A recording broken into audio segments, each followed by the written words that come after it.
Yo, what up, y'all? It's your boy, Sheik Luch, LOXD Block, Silverback. Hey, yo, right now I need to shout out the ISUPK classes. I want to give a huge, big, humongous shout out to all the UPK schools. Shout out to Black Watch, hosted by General Johanna.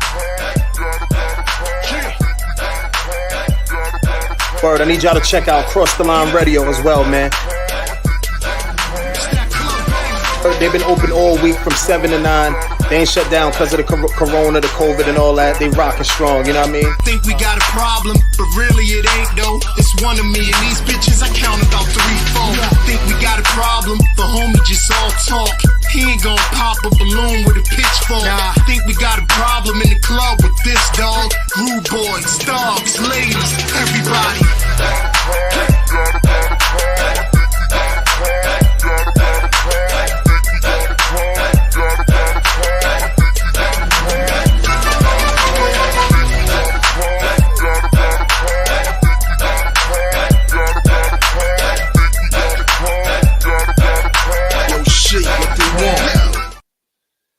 All right, man. All right, here we go. Let me see. I think we started now. For y'all brothers that's in here, what I'll do is, let me see. Let's make sure.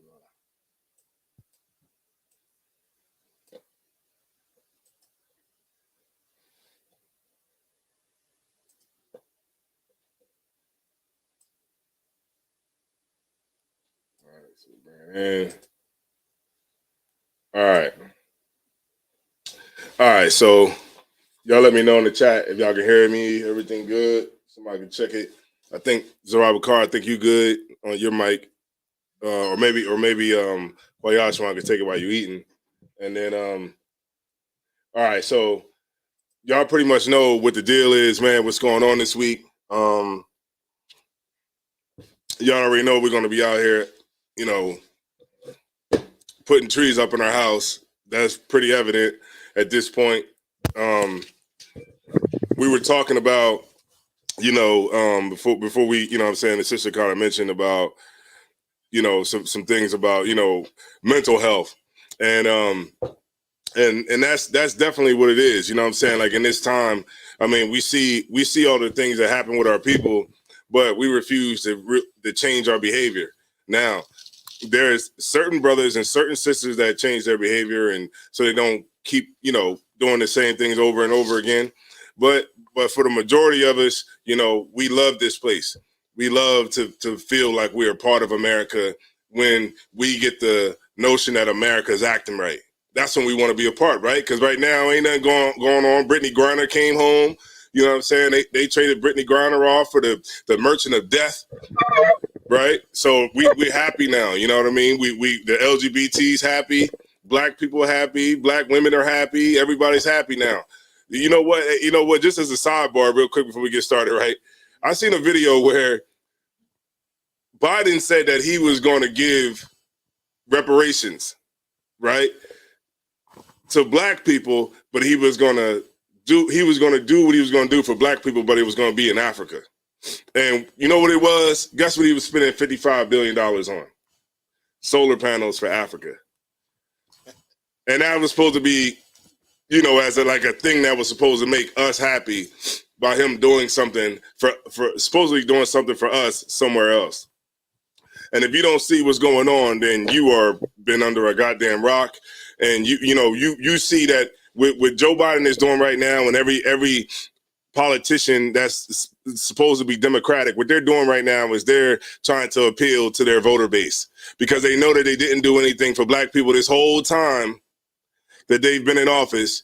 And so now they're trying to do things. That's why they traded Brittany Griner for, you know, a notoriously known terrorist around the earth. I mean, that's kind of crazy, right? But they knew that how can we get niggas on our side knowing that Donald Trump is on his way, knowing that DeSantis is on his way. You know what I'm saying? Knowing that these Republicans are on their way to being back in office. And how can we get black people on their side? Yeah, what we'll do is we'll do these little things and we'll give them a gift. And that always destroys our heart, all right? So what we're going to talk about today is Christmas, man. Because Christmas, we celebrate Christmas, but we don't know what the hell we even doing. We look at it because it's just it seems like a nice time of the year. It seems like it ain't no snow on the ground, so it's not even the Christmas spirit. I mean, you got COVID, the Omicron, all these different plagues that's out here, and you would think that in this time, there wouldn't even be no Christmas spirit, but we always force it. We force the Christmas spirit to be on us because we have to be in tune with America. We have to be good Christians. And what I wanted to do tonight was I wanted to go into Christmas. I wanted to go in. I wanted to talk about it. I want to talk about where it comes from. All right. And we'll go there. All right. So the first scripture I wanted to bring out was Slack. I got it right here. Oh, the water. Yep. Appreciate it. All right. John 8:32. Let's see.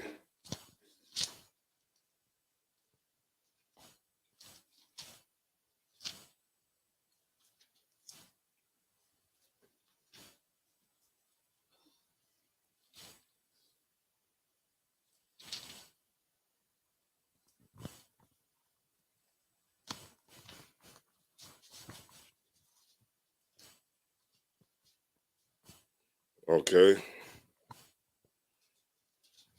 All right, what's going on? So yeah, man. I mean, at this point, it's really like we're already committed as a people. We're committed to doing this because we're just committed. You know what I'm saying? It's kind of like and it's like really no point, really, because I know that I'm wasting my damn time, really, right? But I'm gonna go ahead and do the class anyway, right? I'm gonna do the class anyway, but I'm wasting my damn time, right? But here goes, all right? So we're gonna go to John 8:32. And this is not for the brothers and sisters that's in here, right? And we know who this is for, right? These are for the people that are unconvincible, right? Because they're just so deep into the world that they just, can't see the trees, right? All right, so see through the trees. So what we're gonna do is we're gonna go into John 8:32, then I'm gonna pull the history on Saturnalia, right, or where Christmas comes from, and then and then also too, man, we gotta do. You good to go. We gotta do research on stuff. We got all these smartphones, $1,000. You paying $1,000, man, for the iPhone? What 12? What's out now? The 12, the X, whatever it is. You paying all that bread, man. You paying it payments and everything on that phone, and you refuse to do anything smart on it. You know what I'm saying? And this is the problem with our people. You got to look up stuff. See what you're celebrating. See why you got a tree in your damn house. See what is the reason for the tassel? What is the reason for the balls on the tree? What is the reason for everything?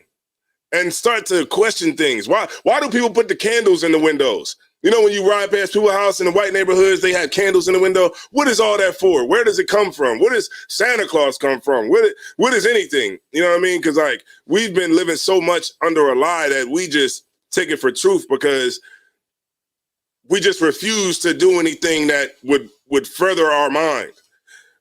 Thinking that we Egyptians is not furthering your mind. None of that matters. It means absolutely nothing. We see that now.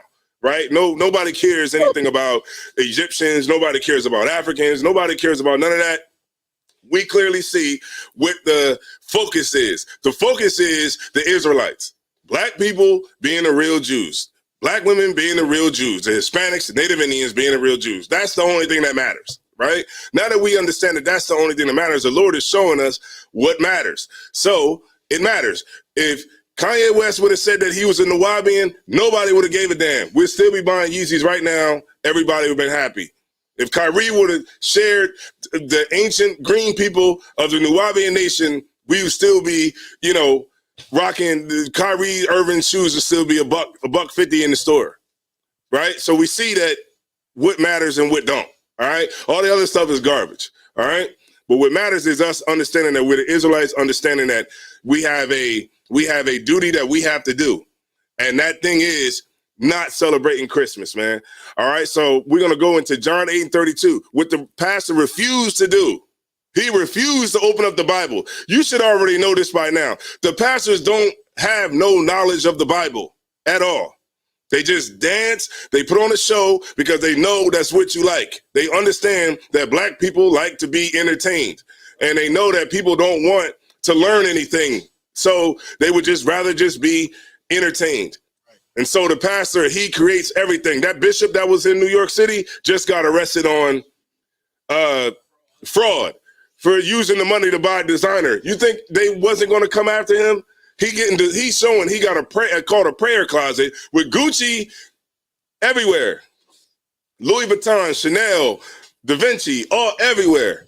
But people will go to him because he'll put on a good show. Women like pastors because they put on a good show, they smell good, they, wear them, expensive clothes. And it's just how long will we matter of fact, before I go there, let me get Proverbs 2:21. I think that's it. Give me right on that,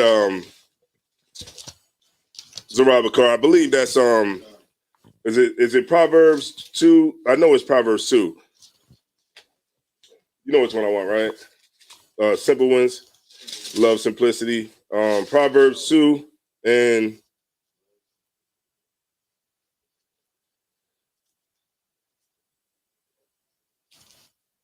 I think it is 22. No. Yeah, Proverbs 1 and 22. Sorry, I thought it was 2 and 22. 1 and 22. If somebody could read that, please. Well, could you read it, please?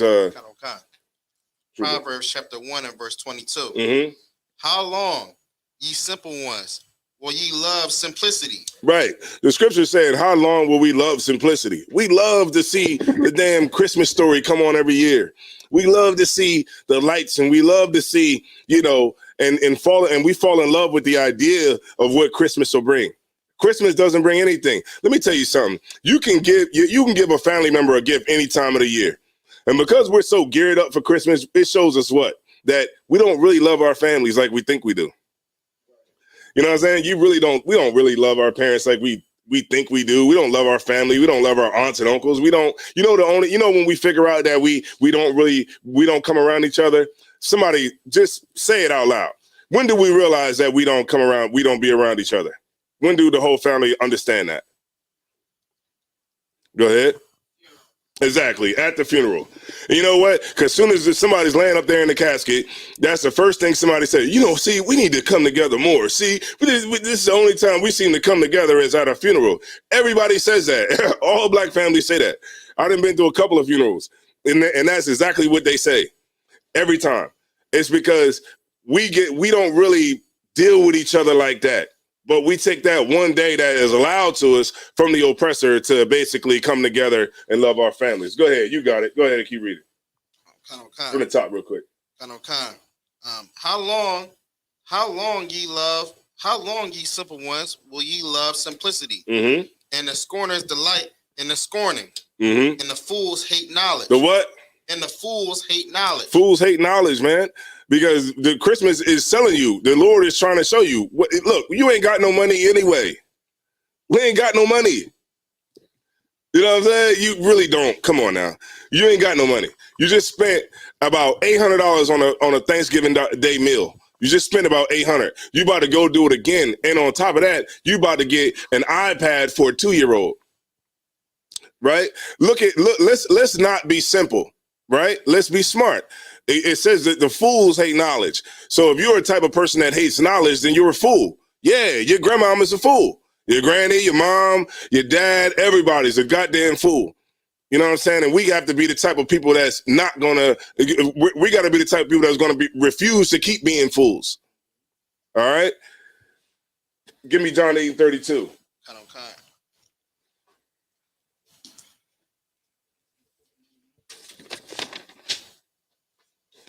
No sweat whenever you get it. John chapter 8 and verse 32. Uh-huh. And ye shall know the truth, and the truth shall make you free. And the what? And the truth shall make you free. Meaning that the truth is not going to make you feel good, but it is going to make you free. It is going to free your mind. I saved a lot of money when I switched to the truth. You know how them insurance companies be? I saved a lot of money when I switched to Geico. Yeah, well, you can save a lot of money when you switch to the truth. You know, we love oppression, man, as a people. We love it. And we say that we don't love it. You know, it's like a battered woman. We got battered woman syndrome. It's like we love it, but then we don't want to, we hate it, but we don't want to leave because it feels so good, right? And this is what we are. And the other nations around the earth, they understand it about us. They look at us and they look at us without any respect, right? Because we don't even respect ourselves. All right, read it one more time. John chapter 8 and verse 32. Mm-hmm. And ye shall know ye shall know the truth, Mm-hmm. and the truth shall make you free. Mm-hmm. All right, so the water for that. All right, no sweat. All right, so this time of the year, we see that depression goes up at this time of the year, right? Depression goes up. Why does depression go up? Everybody trying to buy gifts or loans and try to. Right. Everybody's trying to buy gifts, and because you can't afford it, you go through depression, right? You know, you can't afford that big tree, you know, like you see on TV on Home Alone. Yeah, y'all remember that on Home Alone. I used to see Home Alone and be like, wow, that's a big old house. That's a nice house. You know what I'm saying? Go ahead. Oh, you got a mic so they can hear you. Depression will also go up due to the fact of, you know, you watching other people get gifts. And if your parents can afford it, you'll feel left out, like your parents don't love you. Right, exactly. You know, and it's horrible. It's a horrible time. And then what else goes up?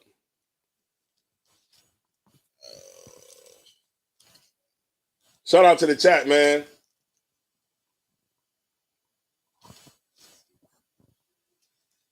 Yeah, we talking about Christmas, man. Yeah, we talking about your grandma.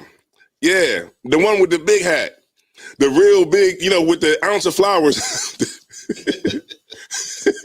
with the 6 ounces of flowers on her the top of her hat. We talking about her.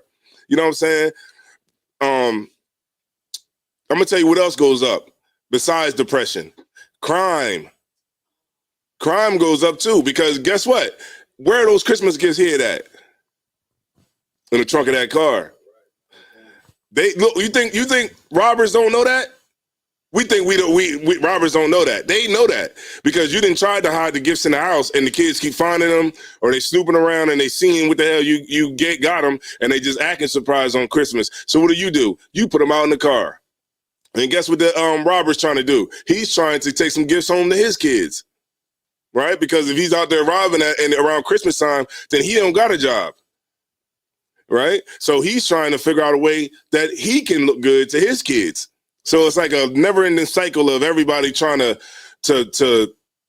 live up to Christmas, to live up to the requirements that it takes to celebrate Christmas. Right? If it's supposed to be about, you know, the birth of Christ, then I mean, the gift shouldn't matter. But nobody gives a damn about Christ's birth. Nobody gives a damn about Kwanzaa either. You know, they tried to make it righteous. Remember, you know, they tried to make Kwanzaa and try to, well, you give, you know, we give a gift each day. Nobody give a damn about Kwanzaa. Nobody give a damn about the birth of Christ. Nobody give a damn about none of that. You know what people care about? iPads, phones, Jordans, you know, bags, clothes, earrings, rings, you know, PlayStation 5s, weaves. They want all of that for Christmas. They don't give a damn about what the supposed to be meaning is about. You know what I mean? What it's supposed to be about. Nobody gives a damn about that. Nobody cares about the African Kwanzaa. You know, you know how Kwanzaa, you make a gift. Nobody wants your origami. Nobody want no origami cranes or birds. Nobody want none of that. Look, just give me a gift card if you don't know what to buy me. Right? Go ahead.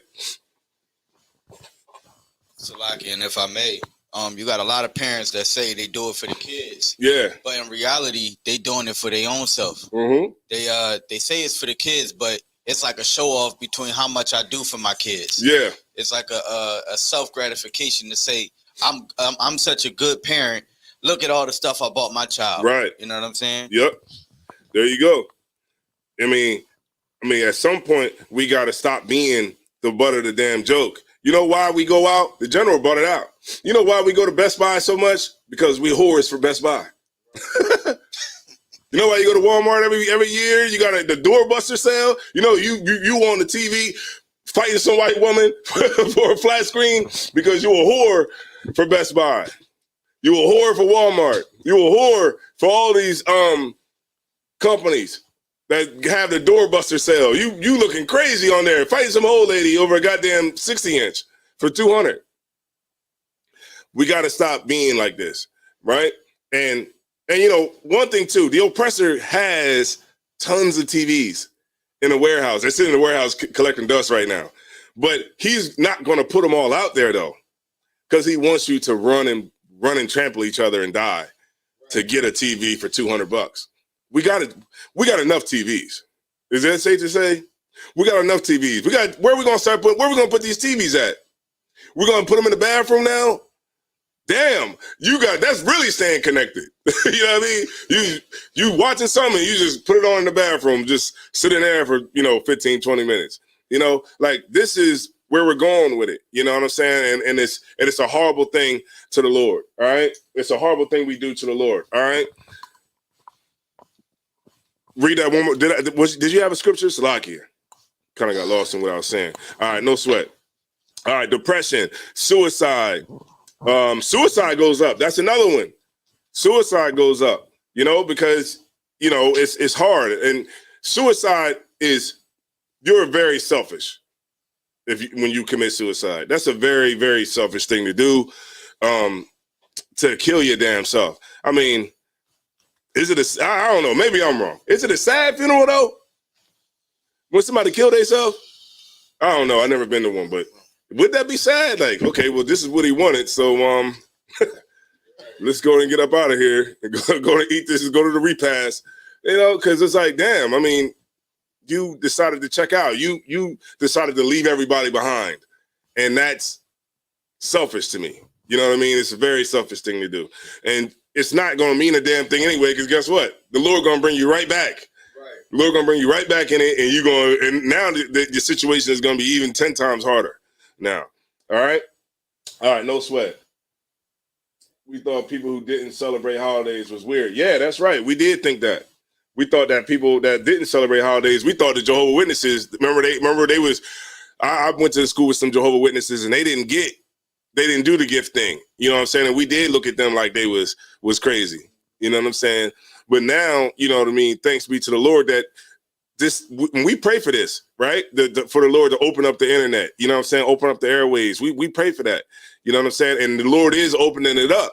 So at this point, if you're just ignorant about everything, then you are just a type of person that you really see what's going on, but you just choose not to get involved. You choose not to change because you want to stay the same. And to follow the Lord, to follow Christ requires you to change. Doesn't require you to stay the same. Y'all heard that scripture about you can't put old wine into new bottles? Y'all, you know the meaning of that, right?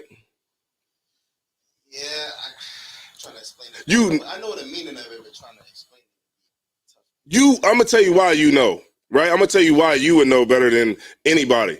Because what was you doing at Passover? You was filling up the wine bottles, right? And when you was filling up the wine bottles, what was happening to the bottles? They were breaking. So that's what Christ is saying. Christ is saying you can't put old wine into new bottles, right? But you got to put new wine into new bottles, because if you put wine into old bottles, it's going to break the bottle. If you put new wine into old bottles, it's going to actually really break the bottle. And I thought at first, I was like, well, this is like a saying Christ is saying, but we actually was filling up the bottles of wine. We was putting new wine into old bottles, and the bottle was breaking because of the bubbles and the air, right?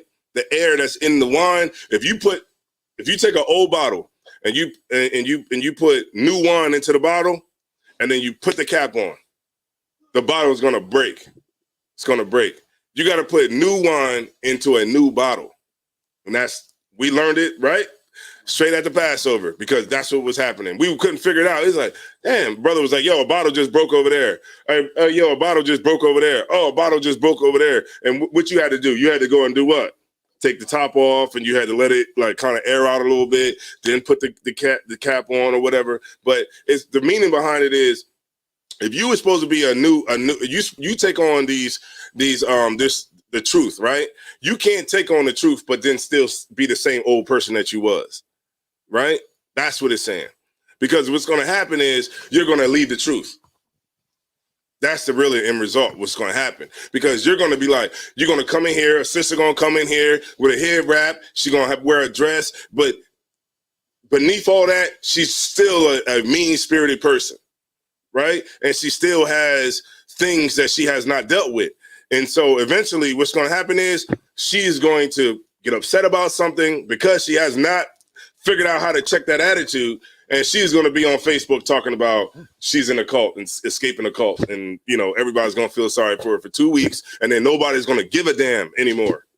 Right? That's really, really, when you look at like today's time, anything that comes out on somebody, it only lasts a week. We're moving too fast. The world moves too fast. Nobody's going to care about you. Look, you say one thing, you can get on social media. You can slander whoever you want on social media. And yeah, niggas might watch you live for a week, you know what I mean? And be like, oh, sis, that's crazy. Oh, damn, I wouldn't treat you like that. Oh, I could wake up to you every day. Oh, man, you're so beautiful. And, you know what? I saw something totally, I had to go on this sister live and just say, yo, that was some real SHIT you said, right? I was scrolling TikTok, right? And a live came up, and it was a girl. She was looking at the camera, and this dude was like, I guess this dude, because you know how like when you don't click on the live first, you don't see nothing. You just see the person talking. And she's looking at the screen and she's like, man, cut it out. I'm not the most beautiful girl you ever seen. Cut it out. You capping. And I was like, yo, that's real, because, you know what I mean? It was real what she said. She was like, man, cut it out, man. You know, it's some nigga in the chat like, you're the most beautiful person I've ever seen. He's like, man, cut it out, man. You know what I'm saying? These niggas be tripping, man. So, let me see. Lock here. Hold on real quick. Let me see. All right, yeah, it's moving with me.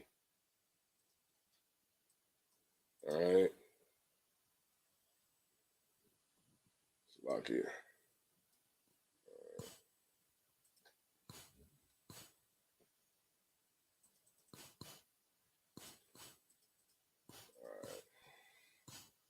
All right, no sweat. So we know about depression, we know about suicide, we know about crime. All right, so let's go to Saturnalia, all right, where this whole thing comes from. But it's a lot more.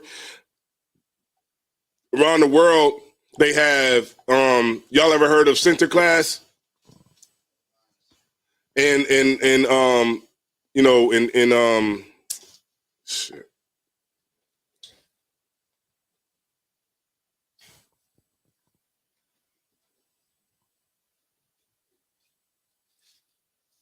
All right, the Dutch, what they do is they celebrate Christmas too, but Santa's helpers are in blackface.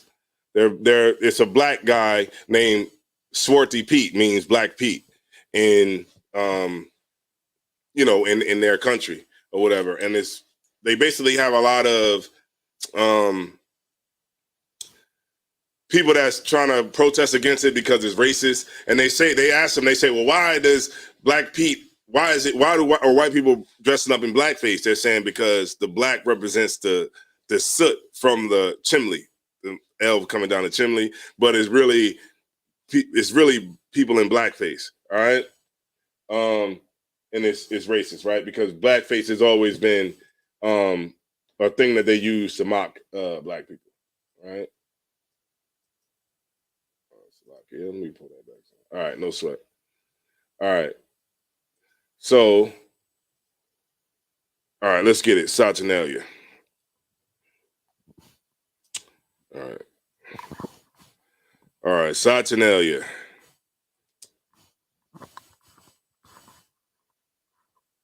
All right, how the Romans celebrated Saturnalia. Okay, during Saturnalia, work and business came to a halt. Schools and courts of law closed, and the normal social patterns were suspended. People decorated their homes with wreaths and other greenery. Ain't that what we doing now? And shed their traditional togas in favor of colorful clothes known as synthesis, right? So that's like, like the ugly sweaters, like how we do today, where we take away our normal clothes and when we wear Christmas clothes, right? All right.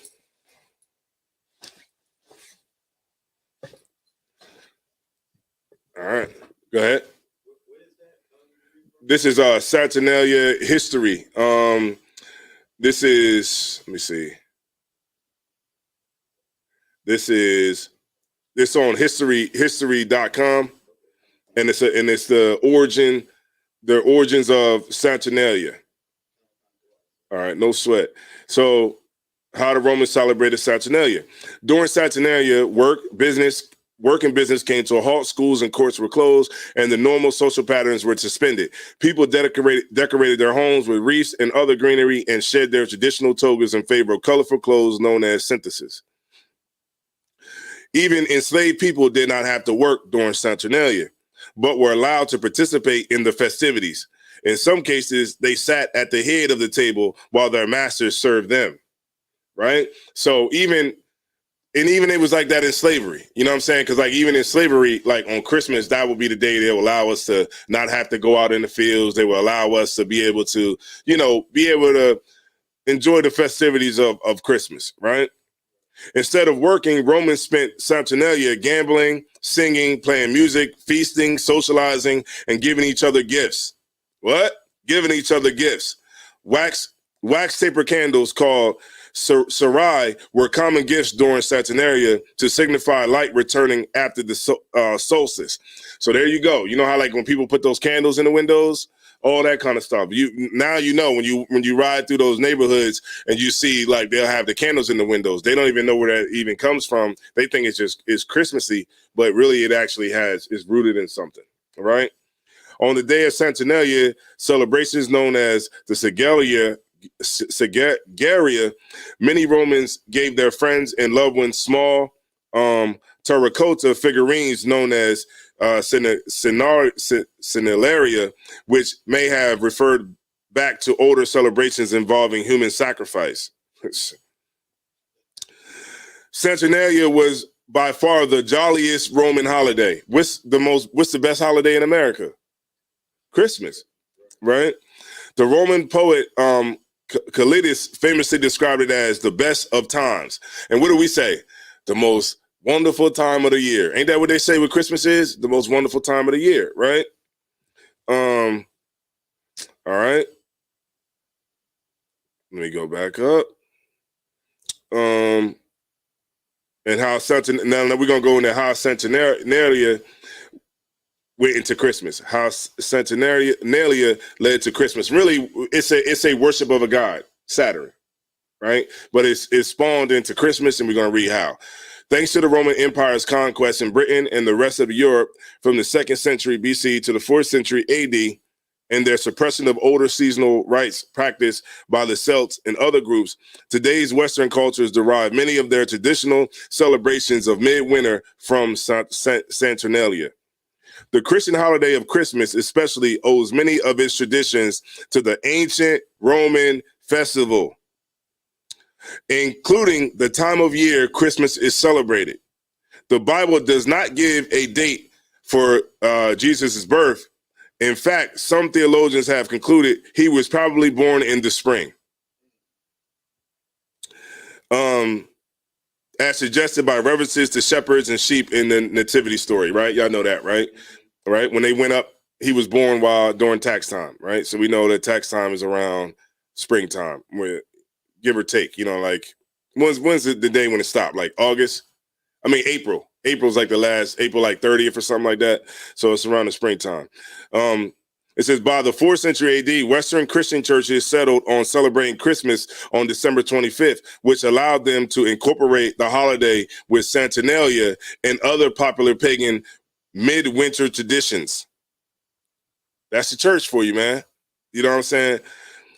Is Christmas a pagan holiday? Pagans and Christians coexisted, though not always happily, during this period, and is likely represented an effort to convince the remaining pagan Romans to accept Christianity as Rome's official religion. Before the end of the 4th century, many of the traditions of Saturnalia, including giving gifts, singing, lighting candles, feasting, merrymaking, had become absorbed by the traditions of Christmas as many of us know them today. And y'all pretty much get it, right? And that's where Christmas comes from. It literally comes from that. Now, I want to show y'all a video to show y'all, because the Germans also have a version of Christmas too, and it's called Krampus. Y'all know Krampus? It's about the demon. You know what I mean? It's about Santa Claus that has demons that roll with him. And, they changed the demons into the elves today. The demons are the elves, and the demons would go when they would grab kids that were bad. They would put them in the bag and they would take them away, right? To hell or something like that, right? Hold on. All right. They would take them to hell.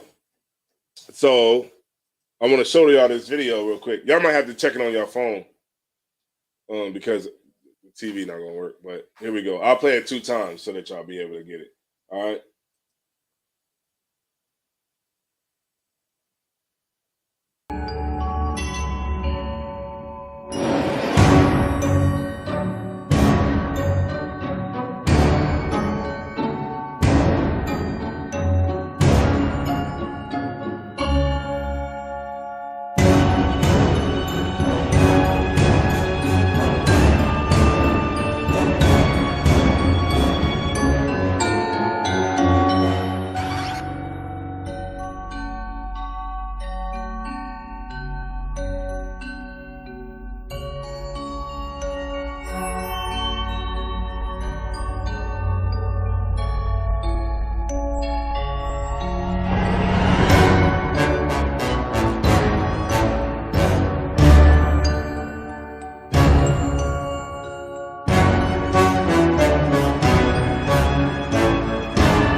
What you say?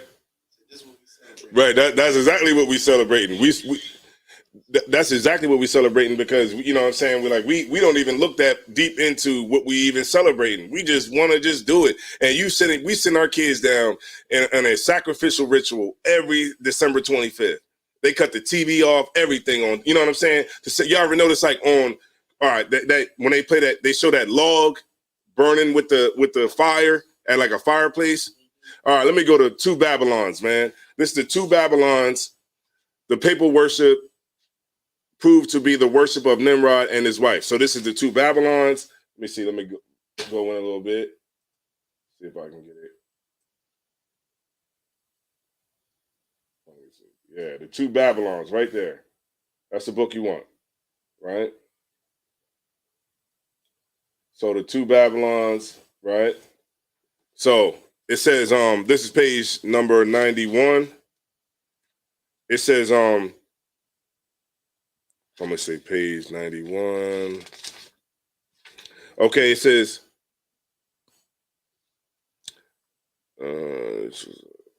okay. It says the festivals of Rome are innumerable, but 5 of the most important may be singled out for exclucidation. Christmas Day, Lady Day, Easter, the Nativity of St. John, and the Feast of the Assumption, each and all of these can be proved to be baby Babylonian, and first as to the festival in honor of the birth of Christ, or Christmas. How comes it that the festival was connected with the 25th of December? There is not a word in the scriptures about the precise day of Christ's birth, right? But we celebrate it, right? Verse 9, I said verse 93, chapter 90, page 93, right? It says the Christmas was originally a pagan festival, Christmas as a pagan festival is beyond all doubt. The time of year and the ceremonies of which it is still celebrated proved its origin. In Egypt, the son of Isis, the Egyptian title for the Queen of Heaven, was born at this very time, about the time of the winter solstice.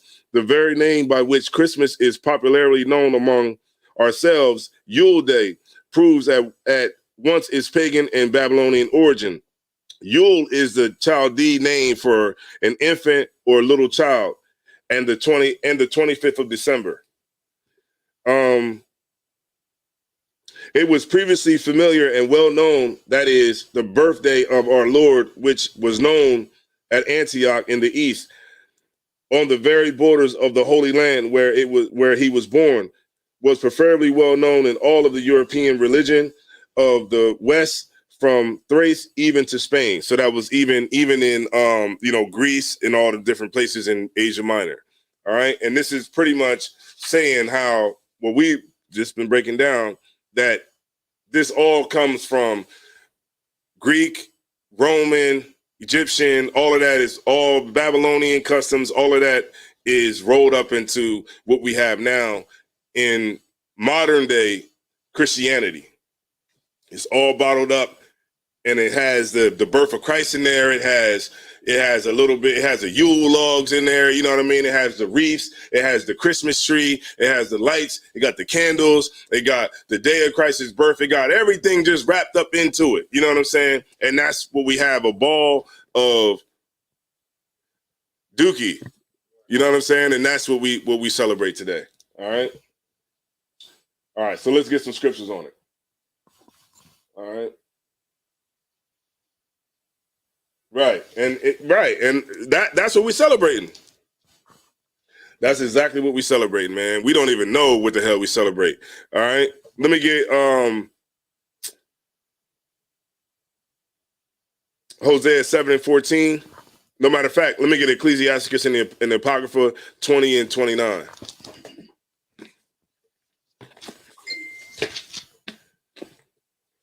Ecclesiasticus 20 and 29. Bear with you.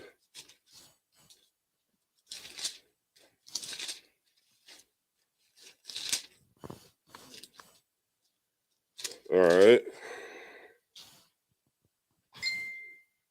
Ecclesiastes chapter 20 and verse 29. Mm-hmm. Presents and gifts blind the eyes. Say that again. Presents and gifts blind the eyes of the wise. Of the what? Of the wise. Man, look, you know better. But, that gift will make you blind. It'll blind you because, it blinds the gift. It says presents and gifts blind the eyes of the wise.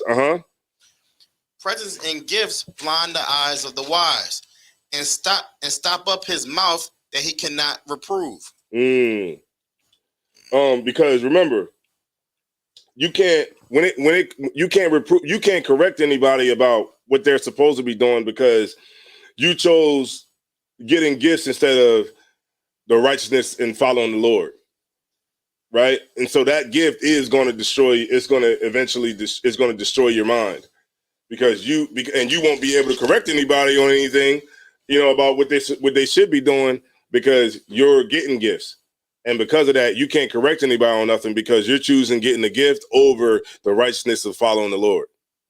All right. Let me see how much more was on that. Maybe it's like I think of.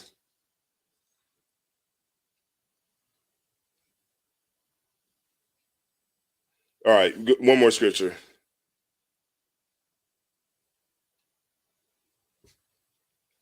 Verse 30. Verse 30.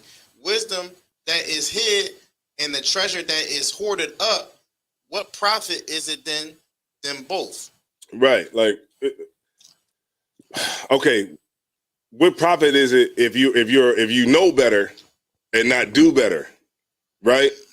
But then you gain things what's the profit of either one of them? Because neither one of them, both of them are wrong. You know what I'm saying? For you to have wisdom and hide it, you know, that's our problem.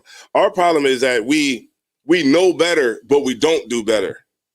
We know better. You ask anybody right now, yo, man, what's the meaning of Halloween? What's they gonna say? Yeah, I know it's about celebrating the devil. I know it's about devil and all that kind of stuff. I know it's about Satan and all that. But you know, we try to. It's different now. It's not like it used to be. Christmas is different now. See, it's not like it used to be, brother. It's different now. Let me show you something. Let me get Job 14. Let me get Job. Let me see. I had it right here. Let me get Job 14 and 4.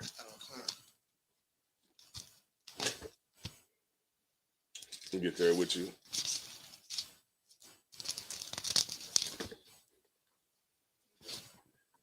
Job 14 and 4. Job chapter 14 and verse 4. Uh-huh. You there? You got there, sis?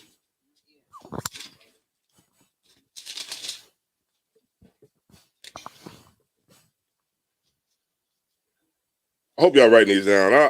Man, I know people are gonna watch this and not gonna give a damn about what I'm saying. I am sitting here really breaking this all down for nothing.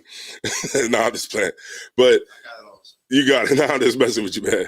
All right, go ahead. Job chapter 14 and verse 4.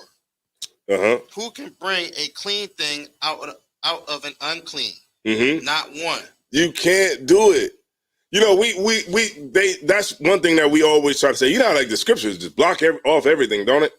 You can't make something clean out of something that's unclean, right? And we tried to make Christmas clean, but you can't, because it comes from center class. It comes from Egypt. It comes from Babylon. We've been doing this for a long time. Go ahead. Like you said, we definitely try to make everything clean. You know, we try to make it like even with Thanksgiving. Oh, we're not celebrating that. We're just celebrating because we all got off and, you know, being around family. Right. You know what I'm saying? Or Christmas. You know, we're not really celebrating that. Mm-hmm. Or July 4th. You know, it's just a time to spend with your family. You know what I mean? Right. Like we always, like you said, try to make it clean. Mm-hmm. And it's just, I thank you for this scripture because I can go to this now when these people are saying this stuff to me. Yeah, you know Job 14 and 4, man. You know what I'm saying? Job 14 and 4. I read the book of Job. The book of Job is more so like, it's about somebody being tested by the Lord, and before he was going to go against the Lord, he basically would curse the day that he was born. You get my point? It was like, why not? If, you know what I'm saying? If I was going to curse the Lord, man, I should have just went from the womb to the grave. You know what I'm saying? I should have just, you know, and it was just about a man who had it all and lost everything. You know what I mean? But still held fast to what you know, stay with the Lord no matter what. You know what I'm saying? And Job was a righteous man. And this is why we're reading about him. You know what I'm saying? And that's what the whole book, the whole book of Job is about. It's about somebody who lost everything but still stood with the Lord. You know what I'm saying? And y'all remember Job had a lot of, like, imagine like looking out and you seeing like 14,000 sheep. Like that's bread. You know what I'm saying? You know how, like when we go to the farms and stuff like that, and we go for like what's that called? The lamb slaughter, and you see that, like, that's bread. Like you look at like the lamb, that's like, well, that's what, 350. That's 350. It's just 350. You got bread just running around eating. You know what I mean? Like, yeah, that's 350. That's 350. That's 350. That's 350. Oh, that's 250. That's 350. Like you know, as you started counting, you like, man, they got about 20 stacks running out here. You know what I'm saying? You know what I mean? And they just got $20,000 just running around.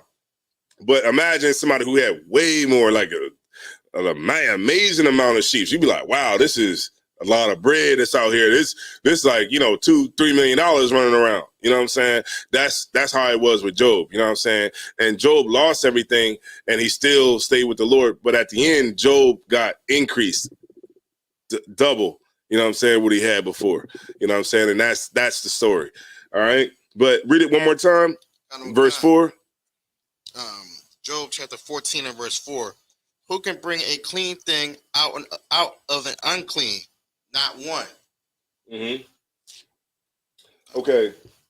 You can't make something clean out of something that's unclean. Like, meaning we can't try to make the oppressor clean out of something that was created to be unclean. It's like we trying to find a good oppressor that we can just, that we could use to prove our point that there is somebody out there that's just good that we can salvage, and we've been trying to prove it since day one, and we see what happens. We lose as a result of it, and so what we're going to do is always fail because we don't understand this. Who can bring an unclean thing out of an unclean? Not one. You can't do it. All right. I think the sister had a question. She said, how can I handle anger according to scriptures? According to the scriptures, how a wife has to behave towards her marriage. Okay.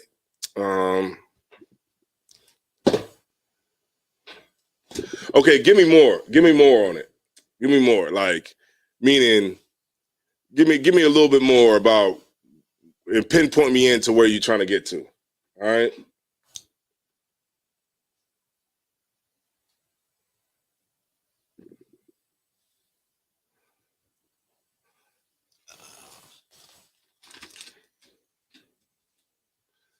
What you got? What you got on the test there? Yeah, there you go. See what I'm saying? Yeah, there you go. That you gotta start utilizing that joint. So what you got on women?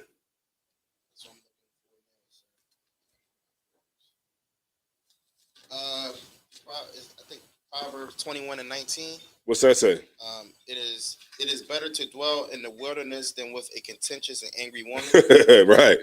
That's like right. Like it's for like a woman that's always wanting to fight all the damn time. You know what I'm saying? It's just like how bad a nigga would just rather just be gone than have to deal with that. So many brothers have to deal with that because we don't take the time to. We don't take the time to really get to know a sister first, because what we want to do is we just want to have sex right away, and all the other stuff can kind of take a back seat, and it goes both ways. Sisters want to have sex too, and because you jump into it so fast, you end up making a horrible mistake sometimes with sisters, and sisters make that problem with brothers. Go ahead. Question the sister had? The sister was talking about anger is my weak point and how can I defeat it? Anger. So her is now, sis, is it anger about when he tells you to do something? Like what kind of anger is it? Is it anger from you mad at the slavery, so you come home and you trip on your husband? Or is it because he's telling you to do something and you get mad when he's telling you to do something, and that's where it comes from? Huh? Is it another wife? Is that it? That usually be it. That's it. You know what? And I'll be tripping on that. The what's it? The fundamentalists of Latter-day Saints. This cat got 48 wives. We get one and have to get hell. Like, goddamn, ain't we better than the oppressor? Goddamn, we can't even be like that. We can't even do nothing. It's like this cat got how many? He got 62 kids. Everybody, look, in that religion, you can't even get into heaven unless you got 3 wives. You have to have at least 3 wives to go to heaven. That's what they believe. Brother get one rib, and it's like he gotta go to hell. Oh man, it's a lot of even with like Christmas and what goes on in our brains. It's like really black people are brainwashed by American society. And sometimes it's a hard thing to admit, but it's really true. You know what I'm saying? Like, think about it, man. Like, in 1 minute we woke, we just got to come together. Oh, black business, support black business, right? And then we gotta, but then now and then it's all about coming together. It's the time of the year. It's the greatest time of the year. We in the Christmas spirit. We want to wear, the ugly sweaters. We want to go and get a potluck. We want to do all that, because it's just like we sway whatever way America wants our mind to sway. And that's the way we go. Even the people who claim that they so woke. All right, so yeah, when she get an order, all right, all right. Now, and so like I said, I'm just asking a couple of questions because I'm just trying to pinpoint. So, is your husband in the truth, or your husband's not in the truth, and you're in the truth, and then that's where y'all contention come from? Besides him telling you, things that you feel a certain way about. Go ahead. You want to say something? Nah, I just thought I thought I had something else, but I don't think that's what she's talking about. What you got? Ecclesiasticus 26 and I think it's 13 and 14. It says, "The grace of a wife delighteth her husband, and her discretion will fatten his bones." There you go, man. That's a good one. Read it one more time. Let the sister know where you at. Ecclesiasticus chapter 26 and verse 13. "The grace of a wife delighteth her husband, and her discretion will fatten his bones." Right, discretion. You gotta have discretion. Everything ain't for Facebook. Everything ain't for YouTube. Everything is not for Instagram and Twitter. It's not. Discretion, man. You got to have discretion in a relationship. A marriage has to have the level of discretion. So meaning, if I tell you something, I don't want you to go and tell nobody else because you're my wife. So I'm coming to you in confidence, right? I'm telling you something. A lot of sisters, they bring it right out as soon as she get mad at them. She bring it right out. See, I remember that night you tried to kill yourself. God damn, this brother ain't want nobody. This brother ain't want nobody to know that. But now everybody know now because you done brought it all out. You know what I'm saying? We have to have discretion in a relationship. What's going on with you and your rib has nothing to do with me. I don't even want to hear it because then if I hear it, that means I'm going to get called into the council. When y'all do go to council, I'm going to get called. And I don't want to be there. I'm trying to chill. You know what I'm saying? I got to sit in here and listen to y'all counsel. You know what I'm saying? I'm trying to chill. So let's not get in, anything where I can disrupt my chilling. All right. So we have brothers. It's about being. It says we love our brothers. It's about being intentional. Intentional. Give me more on the intentional. But all right. So let me get. Which one I want. Let me get Corinthians 11 and 3. 1 Corinthians 11 and 3. Let's see if that's the one I want.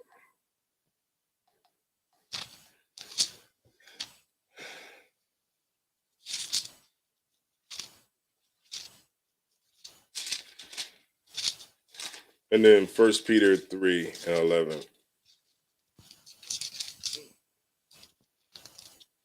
Hold on. Let me see. Hold on. That's the one I want. Hold on. I got it right now. I'll get it for you.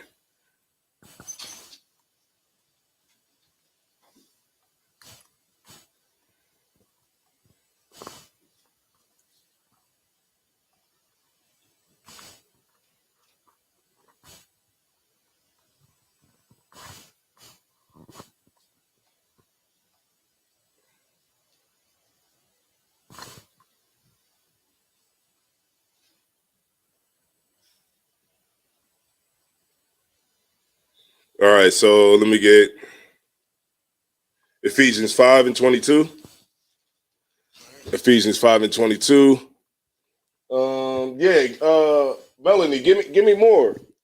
Give me more on the intentional.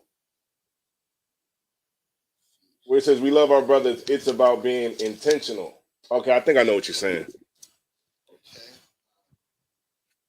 Ephesians chapter 5 and verse 22. Mm-hmm. Wives, submit yourselves unto your own husbands. Right. You got to submit yourself to your husband. You know what I'm saying? Like, and I know it'd be a hard thing because now we live in a time where sisters are like, well, he got to be the type of man that's worthy of me being submitted to. Like, okay, if he got money, then you can submit to a brother who got $1 million, but if he don't have the money that you think that is worthy enough to be submissive to the kind of money that you don't think that is worthy for a brother that, because, it's like women have a meter, you know what I'm saying? Now, if you got money, then yeah, I can submit to you because you got the money to take care of everything and I don't have to do nothing. But if you're a brother who got a job, regular job, then I don't have to submit to you because maybe I might make more money than you, or, you just a evil broad who don't want to, listen to her man. At the same time, you got to understand that man, even if he doesn't make the most money in the house, he's still the man of the house at the end of the day. And that's your Lord, right? The scriptures say, that's your Lord, right? It just so happens, and if your man is an a-hole, then your Lord is an a-hole, and you're gonna have to deal with it. You know what I'm saying? Because you got to choose wisely. Oh, okay. What's going on, Sayana? Shalom. Shout out to Sayana too, man. They did the tea party, man, and you know what I'm saying, it was a good look. And more sisters need to come to that tea party. And I hope the sisters do it every year. And I think that'll be a good way for sisters to really get around the sisters that's in the school. And it's a good way to fish and bring more sisters. All right. Read it one more time. Ephesians. Ephesians chapter 5 and verse 22. Mm-hmm. Wives, submit yourselves unto your own husbands. Right. Submit yourselves to your husbands. As unto the Lord. Right, as unto the Lord, right? Because remember, it goes from the Most High, Christ, man, woman, children, right? You submit to your husband just like you submit to the Lord. The sisters, y'all want to know. You want to know how sisters get get the kingdom of heaven. You want to know how you can get it by just cook spaghetti. Just cook. That's all you gotta do. And support your man who goes out to camp, that goes and what he does with the school and pushing the truth and doing the work of the Lord. That's all you got to do is support it. Long as you do that, you're going to get the kingdom of heaven. But what I got to do, I got to go out and get spit on. I got to get stuff thrown at me. I got to deal with police. I got to deal with black people that just want to save the oppressor so goddamn bad. I got to deal with everything out there. I got to go to council. I got to do councils. I got to be on committee. I got to be on councils. I got to plan this. I got to do everything. Right? And every brother that's in here got to do everything to get the kingdom of heaven. And you got to stay in the truth and stay down and stay loyal and endure and all of that until the end. The sisters, all you got to do is support that priest. You got to support that prophet and you're good. Make some good spaghetti. Make that brother some lasagna, man. Bring some sandwiches to camp. That's all you got to do. And you're going to get the kingdom of heaven. You're going to walk in there. And you know what I'm saying? And that's really what it is. You got to read that line one more time. Wives, submit yourselves unto your own husbands as unto the Lord. Verse 23. For the husband is the head of the wife, even as Christ is the head of the church and the savior of the body. Right. Keep going. Verse 24. Therefore, as the church is subject unto Christ, so let the wives be to their own husbands. So it's saying that the husband is the head of the wife, meaning that the husband is in leadership. He's in a leadership role in the house. It's not like, okay, when you see like, okay, the Lord, the reason that the Lord set this up is because the way that he set this up this way is because it maintains harmony in the crib. You know what I'm saying? Because the husband has duties that he has to do. Like I have to put myself on the line. Somebody trying to break in, I got to put myself up. I got to die. Right. If that's what it comes to. Right. I got to fight. I got to be willing to die for my wife. I got to be if she's driving drunk. Right. And she hits somebody. Right. I got to switch seats with her. You get my point? I got to switch seats with her. I can't let her go to jail. I got to go. You know what I mean? That's the kind of commitment, the level of commitment that we have to our wives. So before, boom, oh man, she drunk. All right, before the cops get there, all right, switch seats with me. And then I get out the car like, oh man, you know what I'm saying? Oh man. They be like, what happened? Be like, yeah, man, I just, might have something, I don't know what happened. It just popped out at me. They be like, look, let's do a breathalyzer. And I got to be the one to blow in the breathalyzer. Woo! Oh yeah, seemed like he not drunk. All right, let's pack everything up and get up out of here. You know what I'm saying? Like, that's the type of brother you gotta be for your wife, man. You know what I'm saying? You gotta protect your rib. Your rib can't go to jail, man, behind, you know, something. So you gotta be that brother that's willing to die for your rib, willing to stand up and lead your rib too. So with that, you gotta be a type of woman that can have a man like that. What does it come with? Shutting your goddamn mouth. And that's the best way I can say it. The nicest way I can say it is you have to shut up sometimes, and you gotta let the man handle it. I went to the house one time, right? I do electrical. I went to the house one day. This dude comes, okay, I'm about to go do the job or whatever, right? I'm about to do some electrical work, and the guy comes out. He tells me, Salakia. All right, so he tells me, he's like, I said, look, you want me to come to your house first, grab the money from you, and go to Home Depot and get all your supplies? Or do you want me to grab all your stuff now, take a little bit more time, but when I do come to your house, I'll have everything that we need for the job, and then you just pay me the money when I get there. I get there. So he says, yeah, just go buy everything you need, and then I'll pay you the money when you get here. Cool. We go get everything.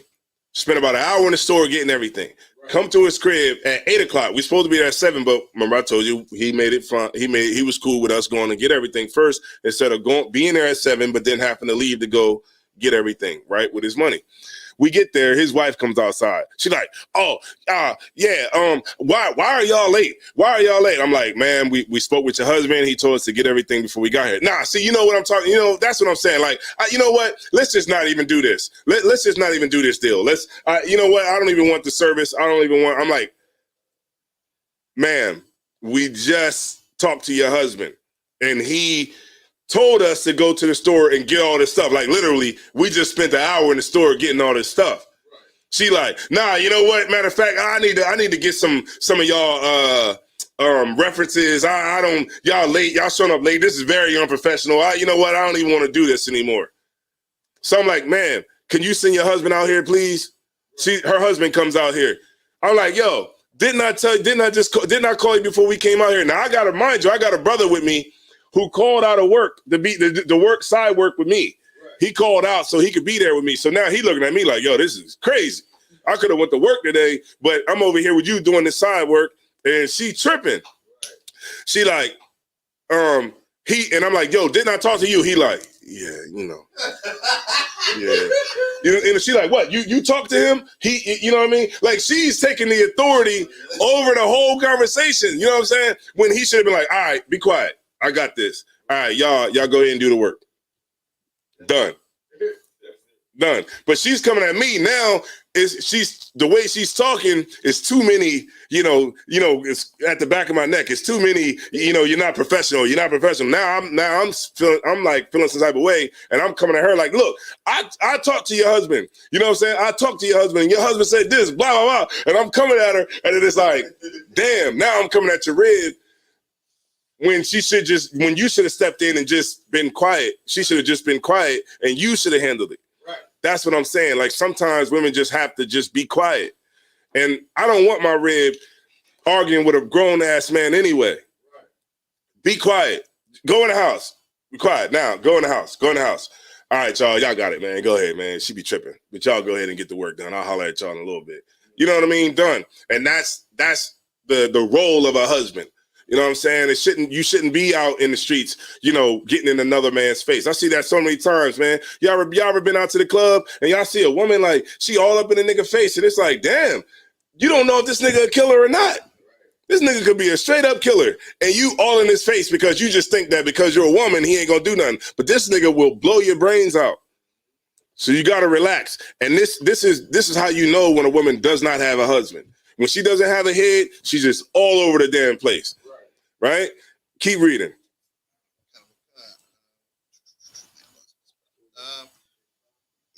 Ephesians 5 and verse 26. Mm-hmm. It's verse 25. Yeah, let's do 25. Love your wives, even as Christ also loved the church. What did Christ do for the church?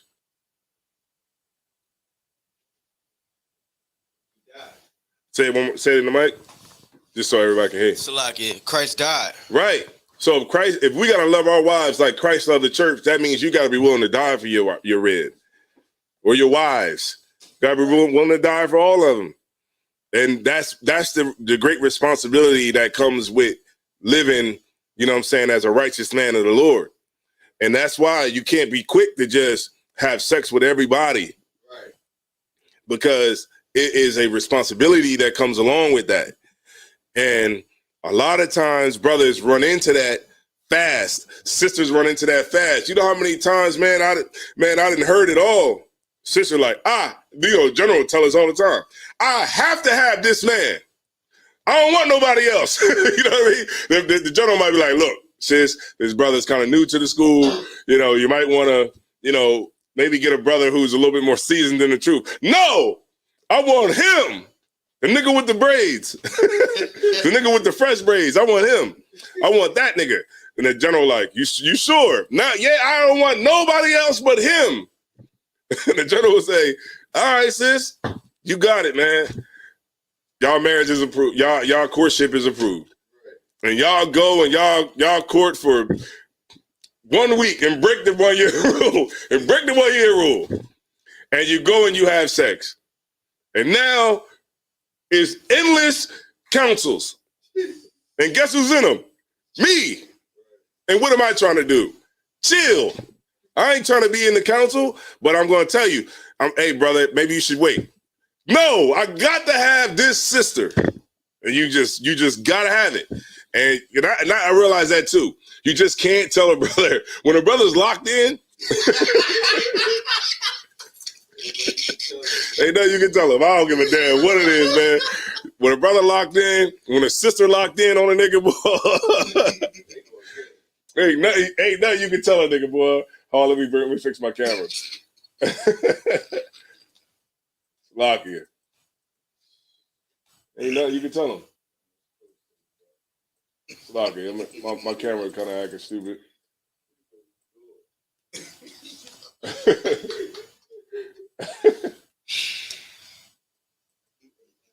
Yeah, when you locked in, man, ain't nothing you can tell him, man. The brother he gonna do what he want to do, man. You just gotta, hope for the best, man. Just tell the brother, look, man, this is what's going on, and you should wait. You know what I mean? You need a little bit more time. We get into her question, just kind of walking it down.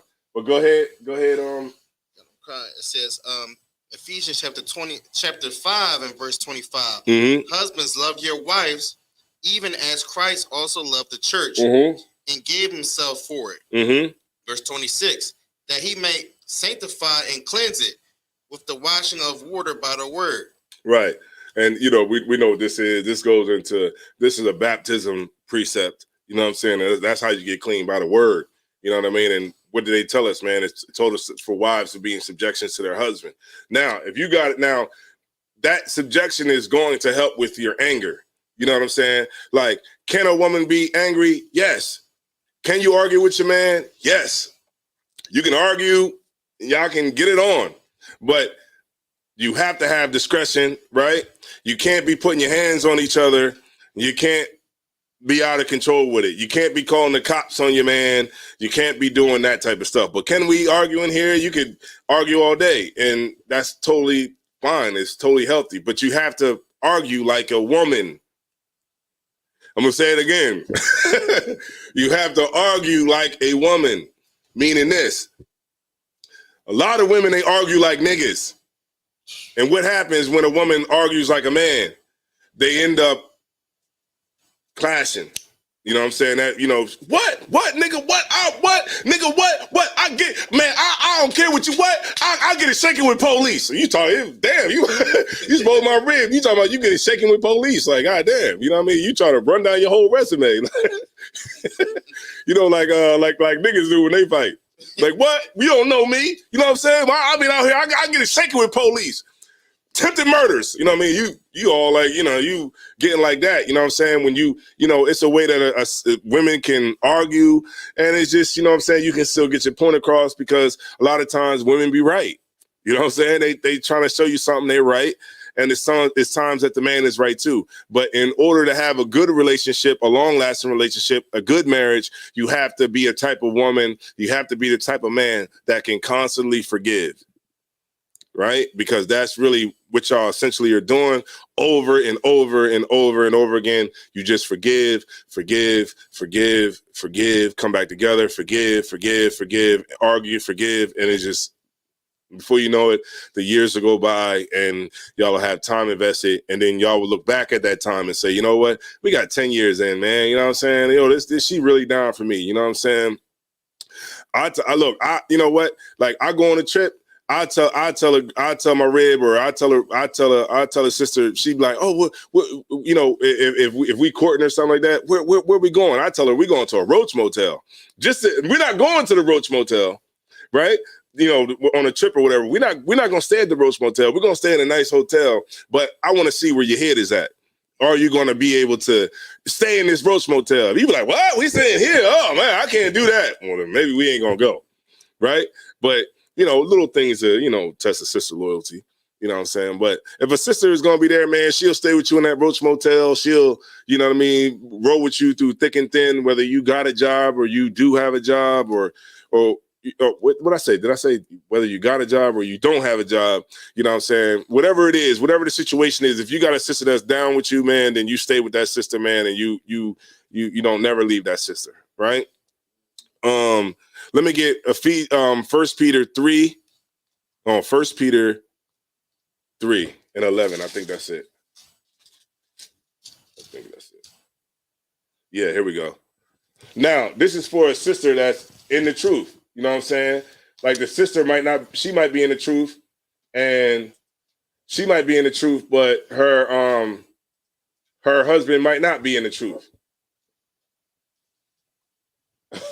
You said three and what? How you argue? How you argue like a woman? How you argue like a woman is not arguing like a man.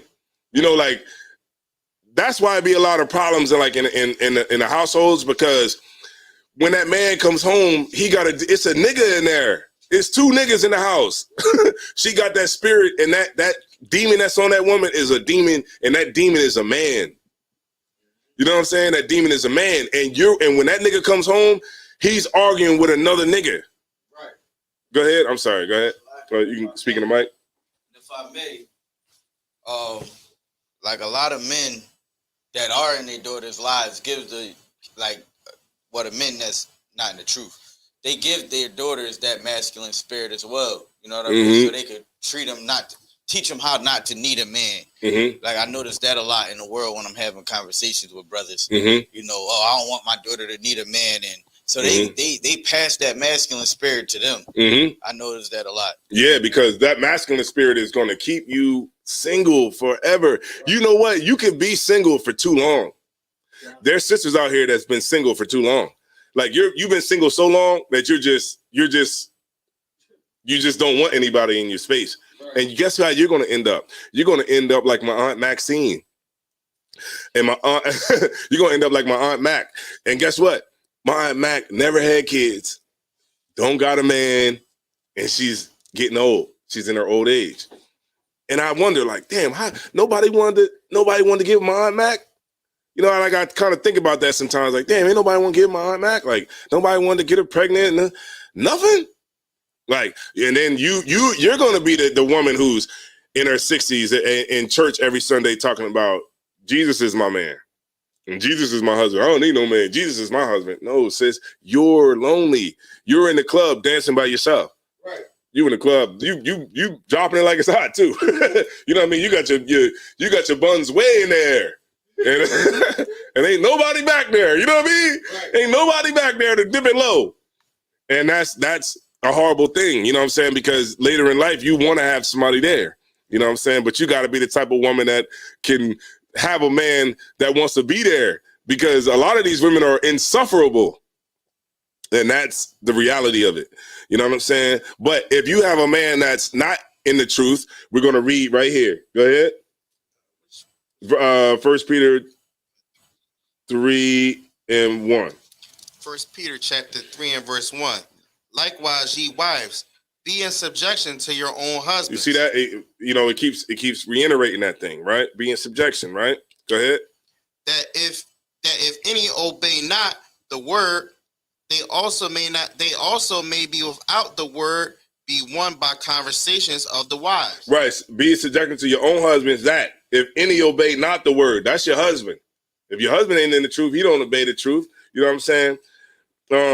They also may, without the word, right, without the scriptures, be won by the conversation of the wife. So the woman, she can bring a man into the truth.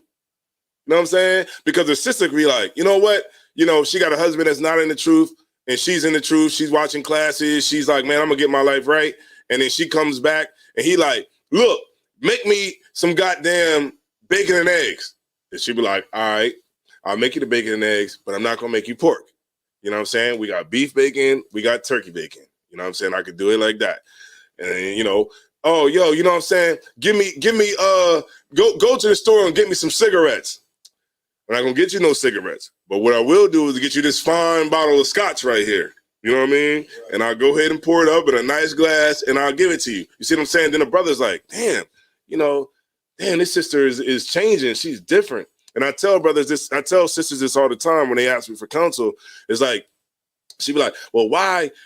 This is not sisters that's in the school, but these are sisters that's follow the school, but not in the school. And they say, well, why is my husband doing this? And why does he treat me the same, even though I'm going to class, I'm in online classes and stuff like that. And not online classes. Let me not say that. You know how like a sister might watch classes every now and again, and she might know that she's an Israelite, but she's not really coming in. She don't come into the school. She don't do anything like that. She just want to be home with the understanding, right? But she wonders why her marriage is not going the way that she wants her marriage to go. And the reason that your marriage is going not the way that you want it to go, being as though you feel like you know the truth and a man ain't supposed to act like that, is because your husband still sees you the same way that you've always been. Right. He doesn't see anything different. So I tell her sister, come to class, come as much as you can.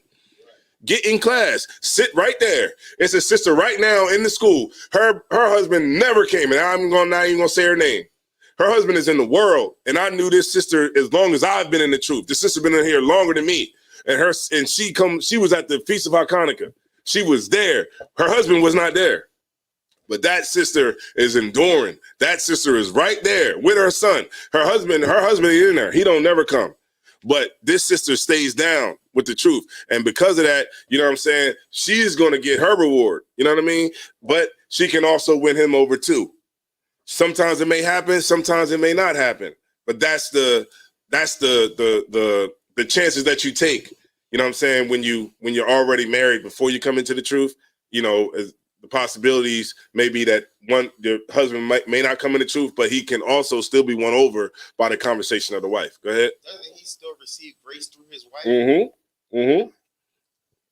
Right. Let's get it. See, look, man, what you studying, huh? I just remember it. Yeah, but that's it. That comes from studying. So let's get it.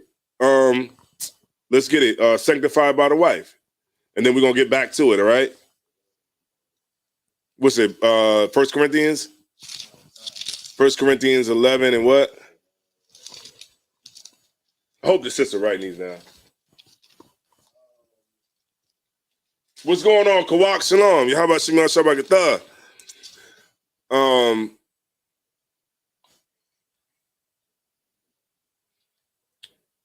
What, you want me to get it? No sweat, I get it. Sanctified by the wife. I got you right now. It is 1 Corinthians 7 and 14. 1 Corinthians 7 and 14. All right, no sweat. 1 Corinthians chapter 7 and 14. Mm-hmm. For the unbelieving husband is sanctified by the wife. Let's go up to verse 11. Let me see.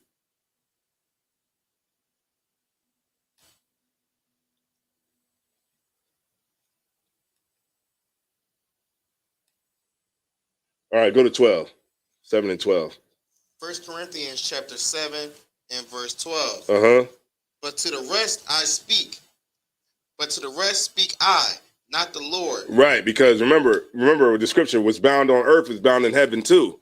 So this is Paul speaking, but this is what he's saying, right? Go ahead. But for the rest speak I, not the Lord. Mm-hmm. If any brother have a wife that believeth not, and she be pleased to dwell with him, let him not put her away. Right, don't put her away because she want to smoke weed and she want to celebrate Christmas and all that. Yeah, your wife, she might want to have that tree up, but it is what it is. You know what I'm saying? Like, look, some battles you just gonna have to just, because you're in that marriage with that woman that want to celebrate Christmas so damn bad and she got to do it, then, just to have peace in your house, let her put the goddamn tree up. You know what I'm saying? It's about, you can fight it, of course, but, at the same time, it's like, once you're more seasoned in the truth, you can know the battles to fight and what battles not to fight. Right. But, and I've been in these situations before, but on Christmas morning, I won't be out there. You know what I mean? I'll be asleep. Yeah, I'll be asleep and I will not be out there partaking in nothing. You know what I mean? But, but sometimes, it's just, but if she's pleased to dwell with you, if this sister is down with you, she doesn't vex you about coming in the truth. She doesn't vex you about going to classes. She doesn't vex you about following the high holy days, any of that. You can't put that sister away, right? Keep going. Verse 13, and the woman which have an husband that believeth not, and he is pleased to dwell with her, let her not leave him. Right. Uh-huh. On verse 14, for the unbelieving husband is sanctified by the wife. There you go. That was what you pulled, right? Because that's what the Lord is so dope that the Lord said, you know what? I'm going to sanctify her just because of the sacrifice that you make. Right. So that's why a woman should want to get under a priest, man. A woman should want to get under a man of the Lord. That's what women always say, right? I want a God-fearing man. You don't want a God-fearing man. You want a nigga that just don't follow the Bible and follow Christmas and do everything else. But if you really want a man of God, you're going to get a man of God, right? But are you the type of woman that can have that kind of man, right? But it said that the wife is sanctified through the husband, right? Could you read it one more time? Okay, it's verse 14. Mm-hmm. For the unbelieving husband is sanctified by the wife, mm-hmm. and the unbelieving wife is sanctified by the husband. Mm-hmm. Else were your children unclean, mm-hmm. but now are they holy. Right, that woman that you have kids by that's not in the truth. If she wasn't with you, then the kids would be unclean too, right? But because she's with you, the Lord says, you know what? I'm going to clean her too. I'm going to sanctify them too, and the kids, right? Because that's what comes out of you. So the Lord is going to do that for you. That's like the thing the Lord is going to give you. That's like, yeah, I'm gonna throw you that. You know what I'm saying? And that's what it is. You know what I'm saying? And that's why it's important. Yeah, that's right, Kawada. Their names at night, all praises that the cool experience someone getting their Hebrew names. Yeah, that's right. And now you got to get yours. You know what I'm saying? Now you got to get yours, and you got to get in this truth, and you got to stay down and bring those sandwiches to camp and make that spaghetti and make that lasagna with 6 different cheeses. You know what I mean? You got to do all that. You know what I'm saying? And if you do that, you're going to walk right into the kingdom of heaven, man. You're going to be what? They're going to be picking cotton all day. Real quick, I'm going to get back to my scriptures. Did y'all see that movie Till? No, Till, about Emmett Till. That's horrible, man. That was a hard one to watch. Go ahead. It's on Amazon Prime. It's $20. Kind of, you got to dig deep for that one. I got it because I was like, damn, you know what I mean? Let me just go ahead and watch it. It's rough, man. It's rough. And they showed the open casket of how he looked. You know what I mean? In the movie, they showed the open casket. You know what I'm saying? I was like, wow, you know what I'm saying? And the uncle, he was horrible, man.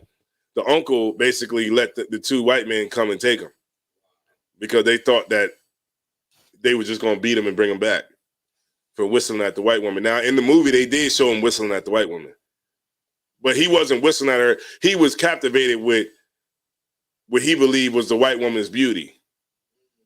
Because when he went into the store, he was like, wow, you know, in the movie, he was like, wow, you look like a movie star. You know what I'm saying? And she was like, what? And he was like, and he opened up his wallet and he had a picture, you know what I'm saying, of a movie star, a white woman that was a movie star. He was like, and she was like, and then one of his cousins was like, yo, where he at? They was like, he in the store. They was like, they went in there and got him. You know what I'm saying? Like, yo, come on. And he went away. And then the white woman came out to the front door and he was like, he did that. He whistled at her. And then she looked at him. And then she just started walking to her car. And they was like, oh shit, she getting a gun. And all the black people just started bouncing. Like, they started hopping in the cars, pulling away, you know what I'm saying, skirting away. And she just went and got her gun. And she was like this. She was pointing it like this and while they were skirting away, you know what I mean, Emmett Till and his peoples. And they were skirting away and she just had the gun like this, like pointed at the car. I thought she was going to shoot the back window out, but she didn't. She just was like pointed at the back of the car like this until they went away. And then she just walked away. But then 3 days later, they came, you know what I'm saying? And, you know, she was in the car or whatever, you know what I'm saying? Wasn't his father a pastor or no? No, his father had died overseas in the army. Well, his father was a serviceman who died, but his mom sent him down to Mississippi to go be with his family.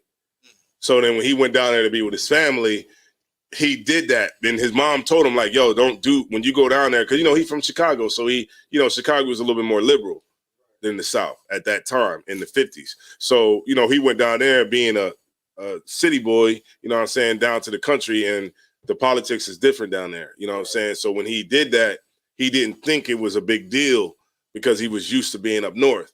But when he did that, that was what cost him his life, even though he was 14 years old.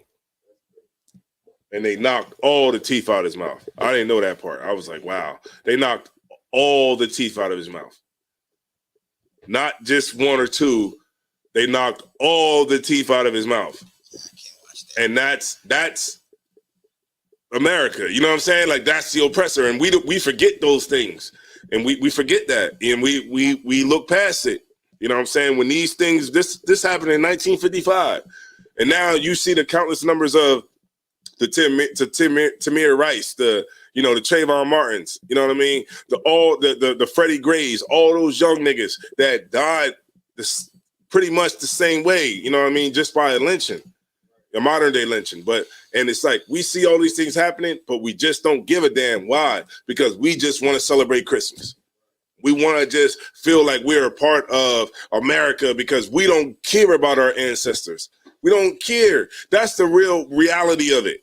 Black people don't care about the people that died before us. Nobody cares. And his mom, and I'm tying all this into the Christmas, but Emmett Till's mom said, I remember when stuff used to happen to people in the South, I didn't care about it. I didn't care because it wasn't happening to me. And that's the spirit of Christianity. Black people don't care about nothing unless it happens to you. But she did say this. She said, but now I know that when one black person gets killed, it's all of our problem. You know what I'm saying? But it's a shame that it had to happen that way, that it happened to her, for her to wake up and understand. And a lot of these Christians, that's the way that it has to happen. You know, you don't care about a kid going missing. You don't care about, police brutality. But then when it's your kid, then now you want to let everybody come out and everybody got to be part of your movement. And then you'll realize that nobody gives a damn about it at the end of the day, because black people don't care about their ancestors. Go ahead. Where did that even come from? I remember growing up, it was like, just mind your business, don't say nothing, just keep on moving. Like, where did that even come from? It came from slavery. What came from slavery is, slavery. We're direct. The way we live is a direct result of slavery. Like, even people that never went through slavery. Well, I never went through slavery, but we still feel the effects of it. Even my nephew is 16. He still suffers from the result of slavery, even though he never experienced it. Nothing. He never really seen anything racist. He just hear us talk at camp. You know what I mean? But it's a direct result of that. And during slavery, you got in a lot of trouble for getting in other people's business. You know what I mean? When somebody would run away or somebody get whipped or the master was dealing with somebody else with something that they was doing and they was getting whipped by it, you understood that I'm not going to get in that because I'm going to, you know, get whipped too, or I might get in trouble as a result of that. Or, you know, if you might have seen other people that might have tried to do things and then the people around them got punished too. So it kind of created this thing where we just mind our own business. You keep your head low. Don't do this. Don't do that. Don't be around these people. If something happens to them, it's not you. You live to see another day. So we're not the descendants of the people who jumped over the boat. You know, we're not the descendants of those people that chose to get ate up by sharks and chose to drown, but rather than come here and go through slavery. We're not the descendants of those people. We're the descendants of the people that laid down and was submissive. You know what I mean? We're the descendants of those people, right? The people that decided to survive and just go through everything and just completely give up everything, give up their soul to the oppressor. We're the descendants of those people. The people that could never see being a slave, they hopped over the ship and chose death. But, you know, and so now we were those wolves and those lions, but we got bred into being puppies, you know, little dogs. And because we got bred into that, now we're not lions or bears and tigers anymore. We're puppies. You know what I'm saying? We're puppies. And it's like, all right, here. You know, like a puppy used to be a puppy used to be something else. A domesticated dog used to be something else. And you know them dingoes that be in Africa, those wild dogs, they be getting it on. You ever look at a wild dog in Africa? Them joints be getting it on. They be killing like with them things that be jumping, them gazelles, all that, zebras, everything. Them wild dogs be official. They hunt in packs too. Imagine 100 dogs biting you. You know, these dogs be biting gazelles and eating them while they're still alive. But, you know, dogs been bred so many times and so many times and so many times, so now they're just domesticated. That's us in America. We're just domesticated people. All right? Let's celebrate Christmas. All right? No sweat. All right, let's get a couple more scriptures and then we're going to be done. All right? Hosea 7:14. And then Matthew 10:37. Got three more scriptures, all right? Hosea 7:14. Khan, I got.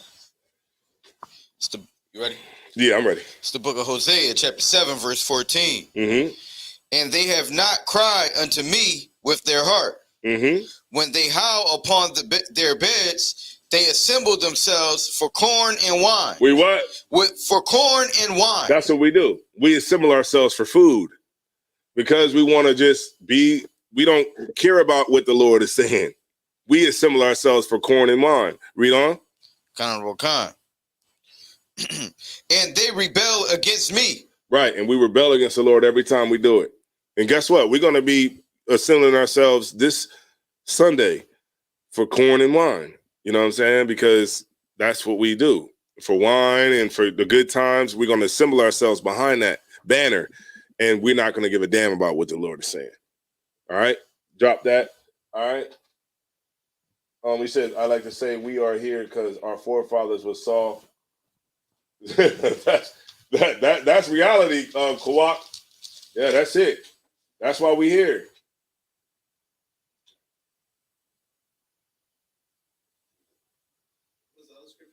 The other scripture I wanted to get was Matthew. That was Hosea 7:14. Matthew 10:37.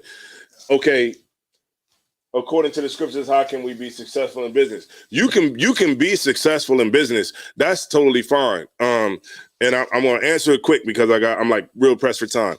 You can be successful in business as an Israelite, right? But the thing is, you can't compromise your integrity for money. So many people do that for rich men. They, you know what I mean? Like another man's dainties. You can pull that scripture, another man's dainties.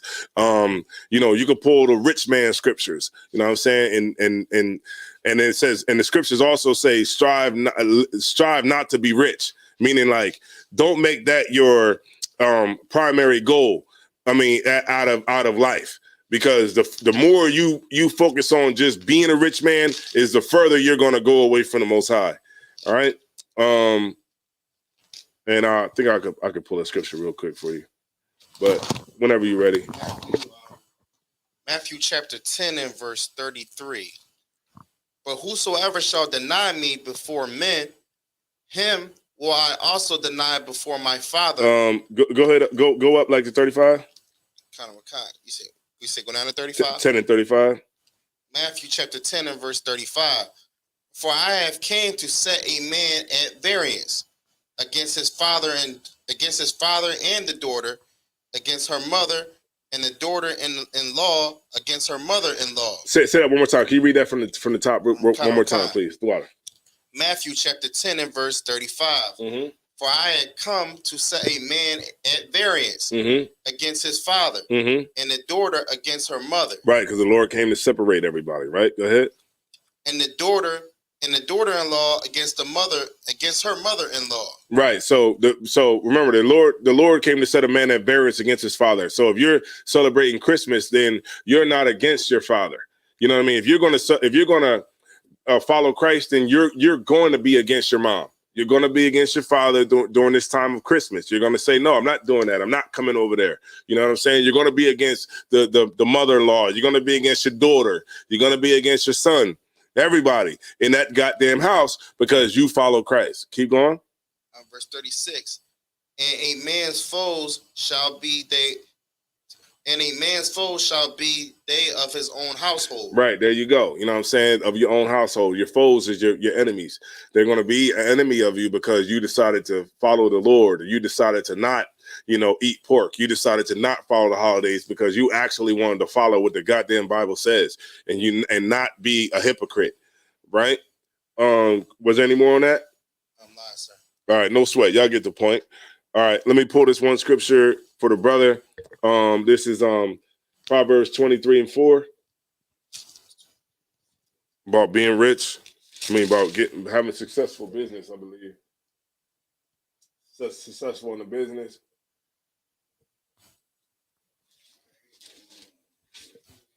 Proverbs 20. Let me see. Proverbs 23 and 4. Proverbs chapter 23 and verse 4. Labor not to be rich. Say that one more time. Labor not to be rich. Seize from thine own wisdom. Right, because we think that, money is the end all be all. And yeah, money is a defense, but it's nothing in America, really. I mean, look at what happened to Kanye West. Look what happened, you know what I mean? Like, he was a billionaire and they just cut him down like nothing because money, he probably thought that money meant something and we thought it did because he was a billionaire. We're like, oh, look at Kanye, he's a billionaire. And then it took less than one day for them to cut him down to a millionaire. But I mean, it's still a lot of money, but still, you get my point. The point is that, money is not the end all be all, especially in America, because they could give a damn about your money because they create the people who get the money. They create money. So they could create anything they want. They don't give a damn about you or your money. All right. So it says labor not to be rich. Why? Because what we should be laboring for is the bringing of the kingdom, you know what I'm saying? The bringing of the 12 tribes back to the nation, the 12 tribes back together, you know what I'm saying? Following the Lord. That's the way you should be living. It said, like the scripture says, seek ye the kingdom of heaven, you know what I mean, first, and then all things will be added. I'm paraphrasing, you know what I mean? But that's the first thing that you need to be seeking. But being rich, by, the reason why the scriptures say that a rich man shall hardly enter into the kingdom of heaven because, it's rough. Rich men really ain't going to get it because it's a lot of temptation that come with being a rich man because you get all the, you might have been a brother that's getting what? Get me right, Zariah Bakar. You might be a brother that's getting like fours and all that. But when you get money, when you get a couple million, you're going to get tens all day long, tens. And what's going to happen? You're going to fall away from the Lord more and more because you got your temptation is far greater, you know what I mean, than an average brother. You know what I'm saying? And you got to be a type of brother that's going to be like Job. Right. And a lot of niggas ain't like that. All right, you're gonna fall behind some ass.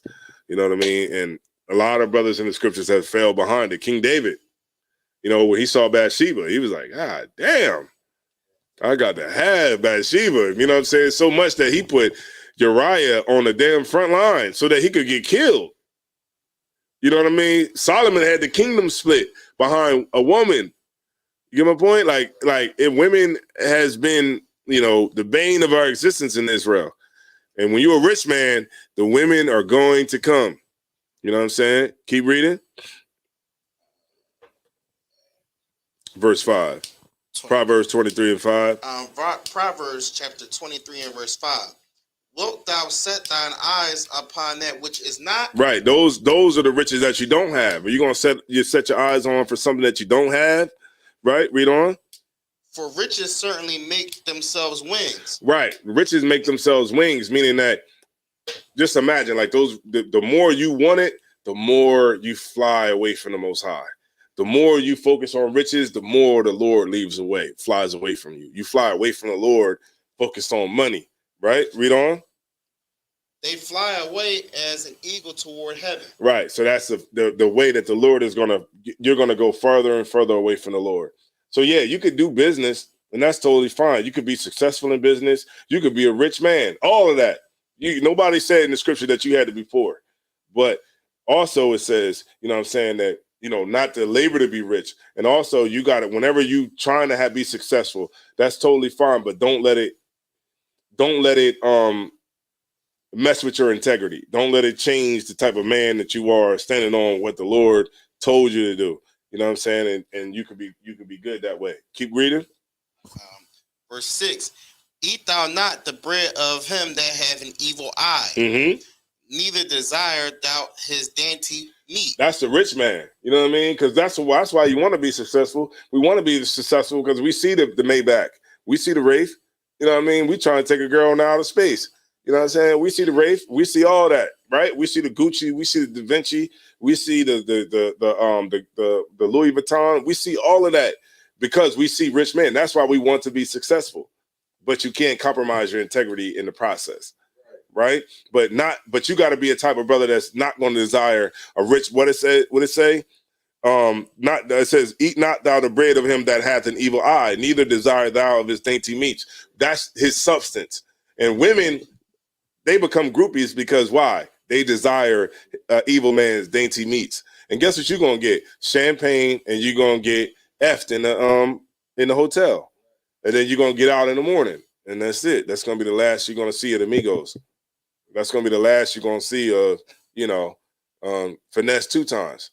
You know what I'm saying? That's gonna be he gonna finesse you, both of them. He gonna finesse you 2 times because you're in desire of what he has, or his substance, or what he can do for you. And it's a price that comes with that. And usually the price, it comes with a penis for a woman. And for a man, it probably comes with a penis too. All right, go ahead, keep going. That's verse 8, or no? No, 6. Verse 6. Oh no, 7. Verse 7. For as he thinketh in his heart, so is he. Right, because remember, he might try to act like he your brother, but he's really not. Keep going. Eat and drink, saith he to thee, but his heart is not with thee. Yeah, he like, what you want? You good? You good? What you need, man? Go ahead, man. Look, bring your cup over here, man. Where your cup at?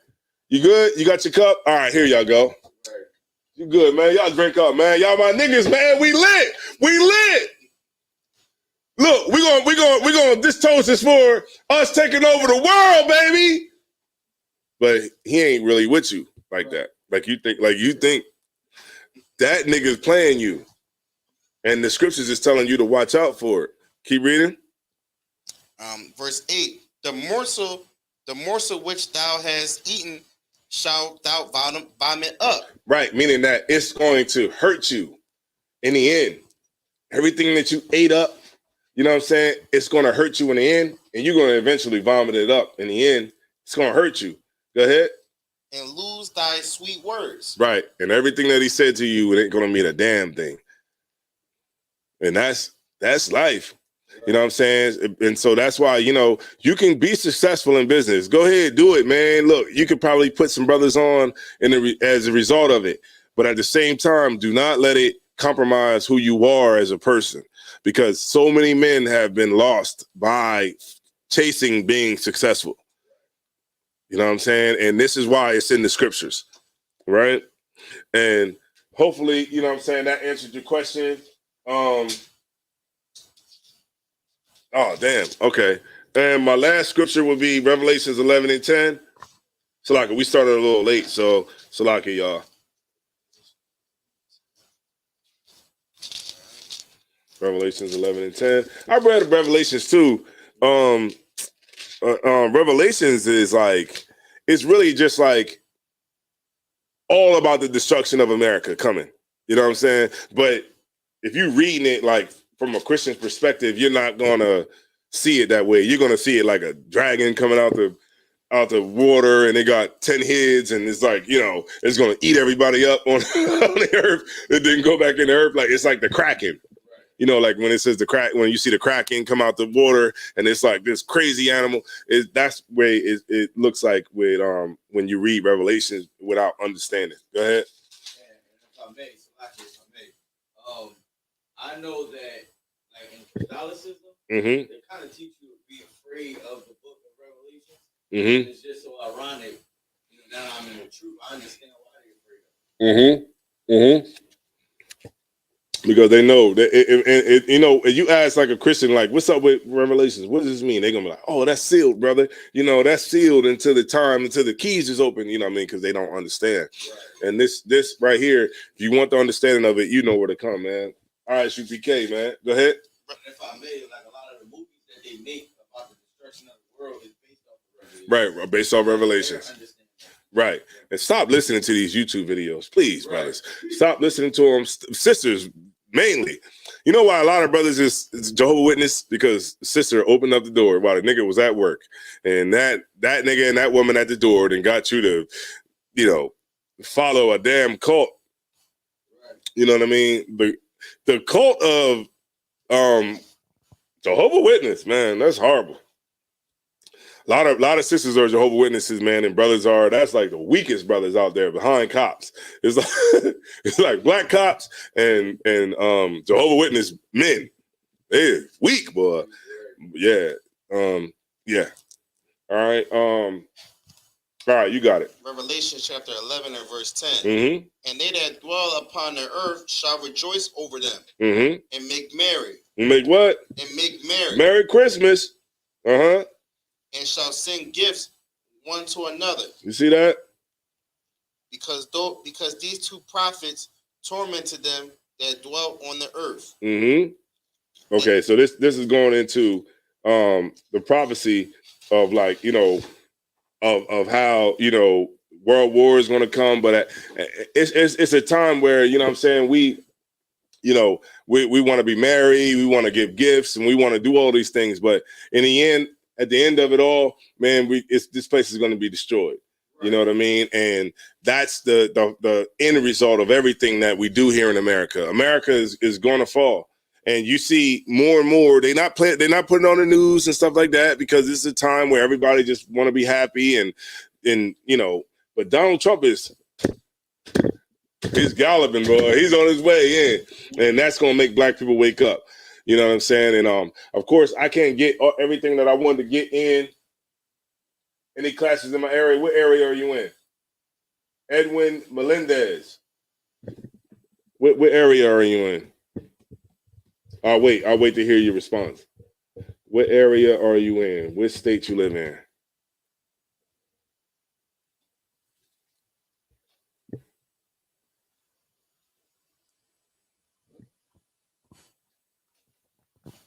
All right. Any classes in my area? Edwin Melendez, he left? Most High in Christ. All right. If you don't respond, I'll just respond. All right. So the ISUPK is in damn near every state.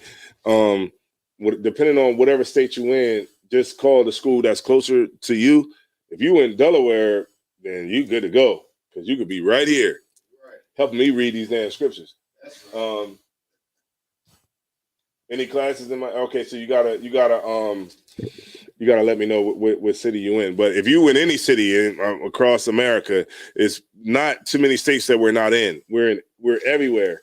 So find a brother, find out what city that where they got a school, and even if it's like 2 hours away, just get on the road and roll and do it. You got to do it. You know what I mean? Because that just might be your test that you have to get into the truth. And we all have things that we have to get through: work, everything, school, travel time, everything. You know what I'm saying? Like look at Florida, man. Florida, they have to drive 3-4 hours to camp every week. That's a long time, man. Brothers is leaving from Boynton Beach, Florida. That's damn near by Miami. And they got to drive up to Tampa for camp. You know what I mean? That's a long way.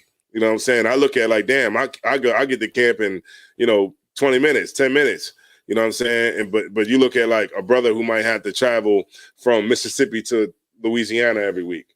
It's like, we all have tests. We all have things that we have to go through to push it. You know what I'm saying? But we got to push. We got to hustle hard. And in the end, it all comes for the benefit of the Most High, man. So don't celebrate Christmas. Stay home. Don't buy nothing for those badass kids that's not listening, that ain't doing a damn thing. And don't, give in to the pressure that's coming down from America, man. With that being said, man, I'm going to turn the class over to Precinct Officer. Damn, what is your name? No, I'm just fucking with you, man. Zarab Bakar.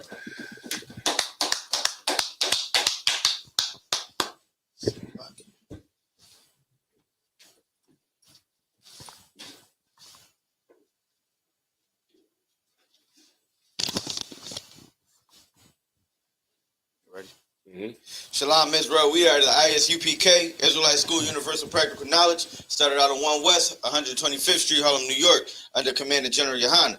This is the ISUPK security announcements. Rule for new brother and sister. When a new brother and sister comes into the school, they are off limits for 6 months. They are to be saluted only. They are here to learn and shed themselves of the world. If they need transportation, the teacher will arrange it. After 6 months, if a brother or sister has an interest in a particular person, they are to seek counsel from the heads. Tithes, which is a commandment. Numbers 18:21 and Malachi chapter 3, verse 8 through 10. Ma'asharah means tenth in Hebrew. It's 10% of every penny of any increase the Lord gives you. Priest fund. It's a free will offering for the priest. It's not mandatory. Whatever amount or whatever size bottle you would like to give. Right. Upcoming holy convocations. That is the Passover. No, the Feast of Purim. Yeah, Feast of Purim. Yeah. We'll put it up on the board. We'll put it up on the internet. We'll announce it on a later date. Salaki. With that being said, if anyone wants to be a trooper in the schools, start wearing all black boots, shirts, pants, headbands, and scarf. With that being said, men of Israel, Elijah, we're going to get a brother's a courtesy salute. Men of Israel, Elijah Shabbat, Elijah, Barak, Yahweh Hashem Yahushua Barakathon. Yashamatah, turn, Salaki, which means to turn. We're going to get the sisters a courtesy salute. Men of Israel, Elijah Shabbat, Elijah, Barak, Yahweh Shamar Alathon by Hashem Yahushua. Yashamatah, class dismissed.